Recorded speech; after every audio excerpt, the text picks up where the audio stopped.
দেশ থেকে অনেক দূরে জাপানে আমাদের দীপাবলির রোশনাই ছড়িয়ে দেওয়ার এবছরে এক অন্যরকম অনুভূতি।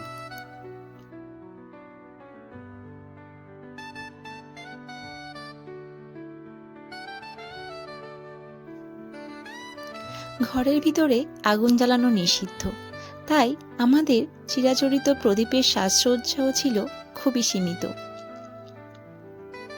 তবে সেই অল্প আলোতেই ঘরের প্রতিটি কোণে পেয়েছিলাম উৎসবের আমেজ, ঠিক যেন মনের ভেতরকার আলোটুকু জ্বালিয়ে আমাদের উৎসবের শুরু।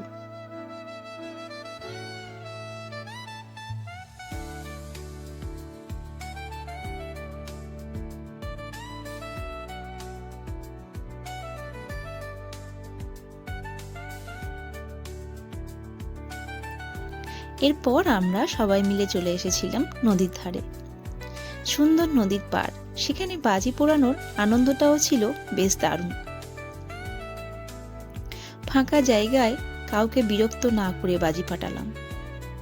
এদেশের নিয়ম মেনে চলারও এই আনন্দটা এক ধরনের প্রাপ্তি।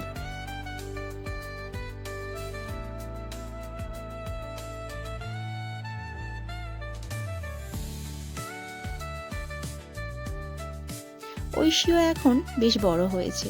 সে এখন নিজে হাতেই বাজি ধরে ফাটাতে শিখেছে, আর ভয় পায় না।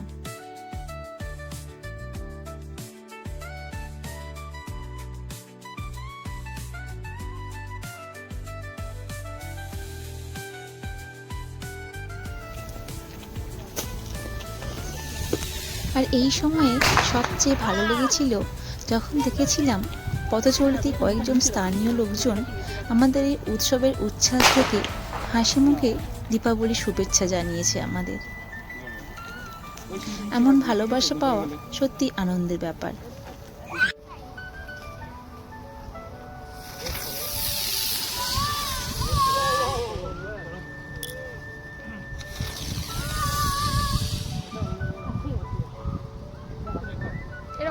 বন্ধ করে দিয়েছে।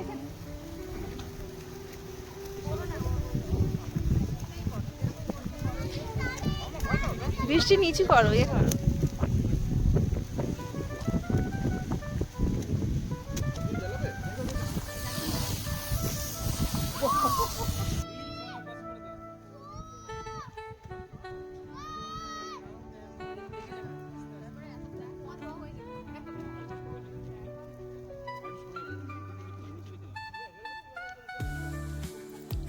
দূর দেশে থেকেও নিজেদের সংস্কৃতিকে পালন করতে পারার আনন্দ আর স্থানীয়দের কাছে থেকে পাওয়া আন্তরিকতা, সম্মান, ভালোবাসা এই দীপাবলিকে স্মরণীয় করে রাখবে।